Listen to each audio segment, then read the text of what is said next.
Hey everyone, Saskia here from Los Angeles Guinea Pig Rescue and my friend Scotty, who is here today filming. Hey guys. And here is my guinea pig Millhouse, who is helping us.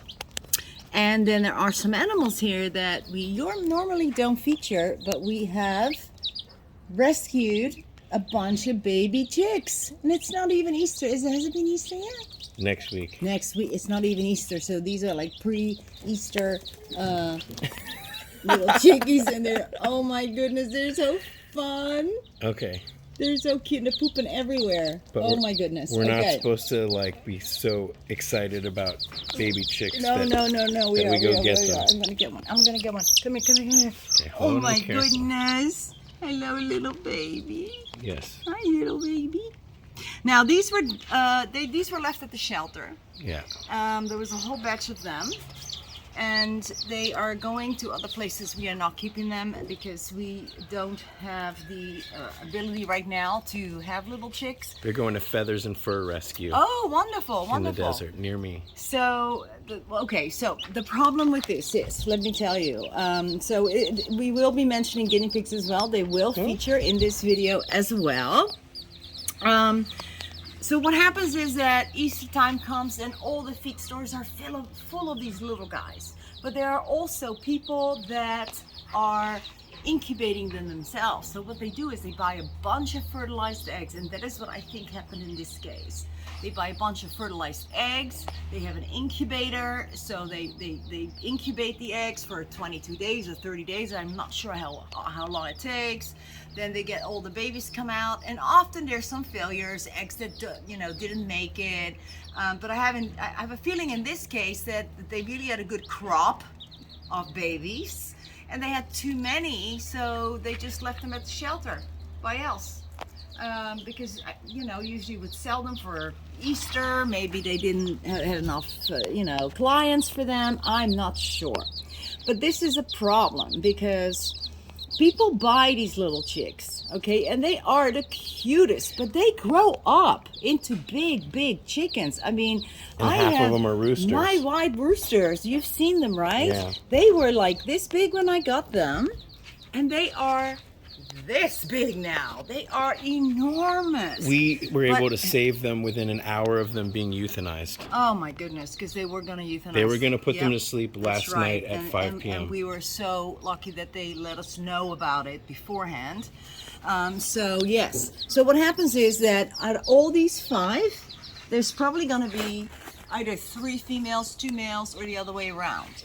Now, what happens is that they don't want the males. If they have chickens already, they're gonna want the females, not the males. Yeah, they're just hysterical to watch. It's a comedy show. These 5. But it's a lifetime commitment.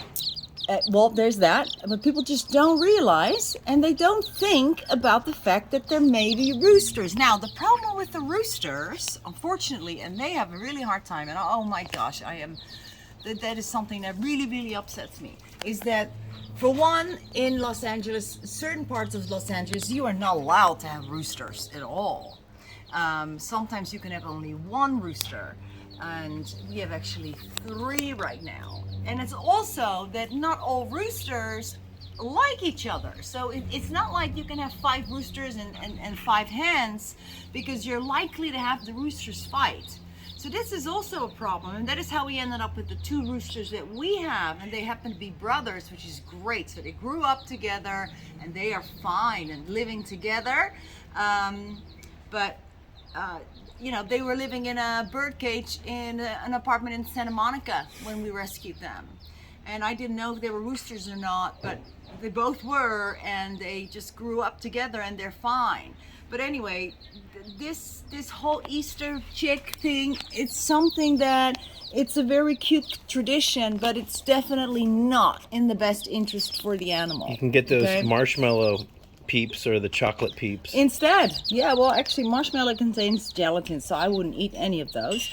But, yeah, there's other ways to do this, I've had a little chick that was dumped on the trail. Someone found it one day after Easter. It was this size. And that was little Hendrik. You remember, Scott? Yes. Hendrik. Oh my goodness. And he was a little rooster. So it's really, really hard because you can't have the roosters. Now, in the egg industry, the only chickens that are worth anything are the actual females, not the males. So this is something I also wanted to tell you guys, because that is something that a lot of people do not know. Yeah. That when they are born, they have these massive incubators in these facilities, right, where they breed chickens. Massive incubating facilities. And they come out and they go on a conveyor belt. Can you imagine? For one, they're like they're born through an incubator, not a real chicken mama who keeps the eggs warm.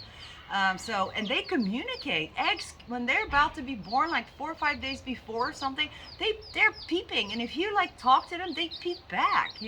So they need that mama interaction. Really very important. So anyway, so they're born and they go straight on a conveyor belt. Can you imagine these little babies?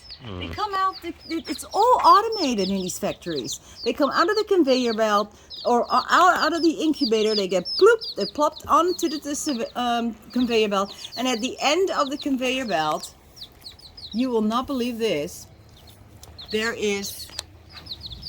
are people standing there that for some, I don't know how, it must be, I don't know, they study for that or something, but they look at them for half a second, they turn them around and determine if it is a boy or a girl. Now, if it is a boy, it goes one way. If it is a girl, it goes the other way. So the girls are safe because they can lay eggs again, but the boys, nobody wants them. So what happens with the boys, there's many methods of disposing of the male boy. They are no good for anything. So they either, put them all in a big bag. I've seen that, and don't take my word for it. You can Google it.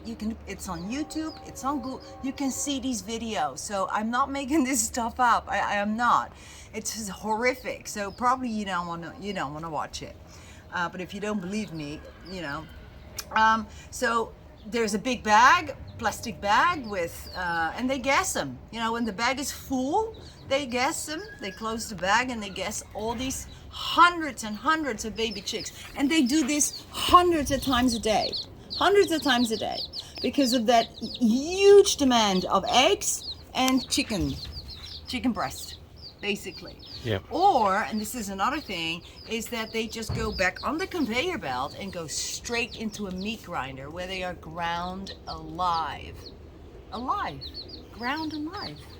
And that is what they do to these little guys, these little 1-2-day-old babies. Yeah.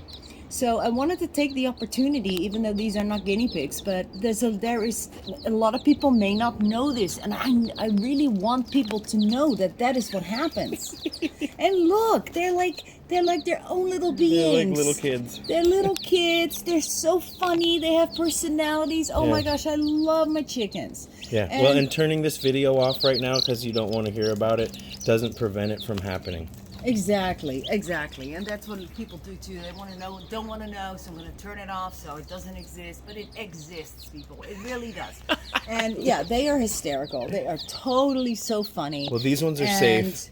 And they are safe. Now, so we've covered that. The other thing I wanted to cover is that I see and hear a lot of people having their guinea pigs free ranging in the chicken coop. What do you think about that? He's actually very, very absorbed into his yummy, yummy lettuce.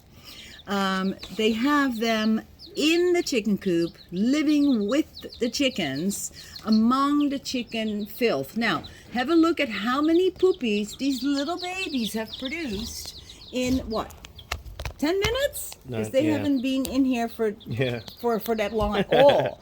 Okay, now that is icky. There's like bacteria in there. There's like, chickens are not just herbivores, they're omnivores, so they can eat all kinds of stuff. They eat bugs, they eat lizards even, or mice if they can. So the poop is definitely not that of a vegetarian animal, and you have your guinea pigs living with that. It's not a good thing because your guinea pigs can get sick.